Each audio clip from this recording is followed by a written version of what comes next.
The Messerschmitt Bf 109 was not only Germany's most iconic fighter of World War II, it became the most produced fighter aircraft in history, with more than 33,000 built. To Luftwaffe pilots, it was both a path to glory and a deadly gamble, shaping the terrifying aura of German air power. Its speed, sleek design, and relentless upgrades helped aces achieve record-breaking kill counts. Yet hidden inside its brilliance was a fatal flaw that claimed the lives of over 1,700 German pilots, long before they even faced the enemy. After Germany's defeat in World War I, the Treaty of Versailles outlawed its air force. No planes, no training, no future. But behind closed doors, engineers quietly prepared for the next war. When Hitler rose to power in the 1930s, the masks came off. Among the boldest designers was Willy Messerschmitt, whose creation, the Bf 109, would become the cutting edge of Nazi air might.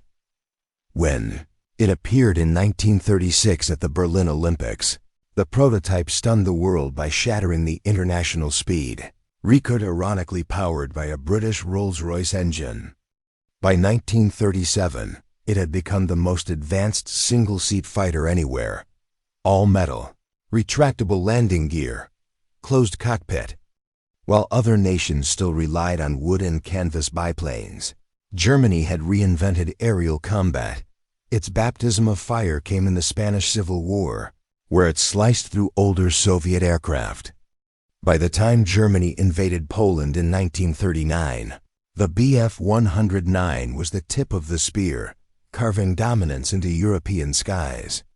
Armed with machine guns and later devastating cannons, it evolved into a versatile killer, firing explosive shells that shredded bombers in seconds. But beneath the engineering marvel lurked danger. In pursuit of aerodynamics, Messerschmitt mounted the landing gear to the narrow fuselage instead of the wings. The result was a sleek silhouette in flight and a death trap on the runway. The narrow wheelbase made takeoffs and landings treacherous. Crosswinds, uneven ground, or the smallest mistake could flip the aircraft. Veterans barely managed. Rookies had little chance. Training alone destroyed over 10% of all Bf 109s, costing Germany more than 1,700 pilots in fatal non-combat accidents. Even so, the Bf 109 carried the Luftwaffe through its most feared campaigns. During the Battle of Britain, however, its limits emerged. Designed as a short-range interceptor, it struggled to escort bombers across the Channel. Pilots often had only 15 minutes of combat time before turning back, and many ran out of fuel and never returned. When pitted against Spitfires and Hurricanes, its aura of invincibility cracked. In North Africa, the desert pushed the aircraft further. Sand-choked engines and rough runways made its landing gear flaw even deadlier. Against newer Spitfires, it lost its clear edge. Yet the 109 kept evolving. On the Eastern Front, it tore through outdated Soviet planes and gave birth to legendary aces like Erich Hartmann, the Blonde Knight, who achieved 352 victories. But this success came at a terrible price. Unlike Allied pilots who rotated home, Luftwaffe flyers fought until death or collapse. The Bf 109 became both weapon and coffin. Later versions, like the Gustav, added heavier guns and armor to combat Allied bombers, but at the cost of agility. Modifications turned it into a sluggish, unstable machine. By 1944, Germany's fuel was running out, industry was collapsing, and raw recruits with minimal training were being hurled into cockpits.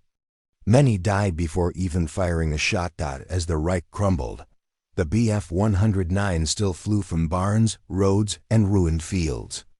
Advanced late-war variants looked impressive on paper, but arrived too late, with no fuel, no factories, and no veterans left to fly them. In the end, the Bf 109 was both sword and shroud, an engineering marvel that destroyed not only its enemies but thousands of its own. It stands today as a symbol of brilliance entwined with tragedy, proof that even the deadliest weapon cannot save a broken system.